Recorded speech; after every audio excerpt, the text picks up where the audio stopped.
లక్ష్మి గారికి ఇక్కడ విచ్చేసిన కార్యకర్తలకి నాయకులకి పేరు పేరున అందరికీ కూడా నా హృదయపూర్వక అభినందనలు తెలియజేస్తున్నాను.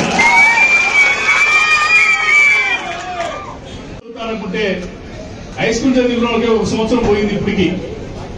మరి డిగ్రీ చదివిన వాళ్ళకి వసతి దీవెన విద్యా దీవెన తోటికి రాలేదు అంటే 2వ సంవత్సరం వచ్చింది.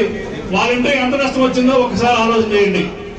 రైతు భరోసా ఉంది, 20 ఏళ్ళు ఇస్తా అన్నాడు, 1 సంవత్సరం పోయింది, 2వ సంవత్సరం వచ్చింది, ఇంకా ఇంతవరకు ఇవ్వలేదు. మరి అట్లాగే ఏ పథకం తీసుకున్నా చేయూత, అట్లాగే ఈబీసీ నేస్తం, అట్లాగే ఉద్యోగ వృద్ధి, అట్లాగే 50 సంవత్సరాల ఎస్సీ ఎస్టీ మైనార్టీ బీసీలకి మరి పెన్షన్ ఇస్తానన్నాడు. జగన్మోహన్ రెడ్డి గారు నవరత్నాలు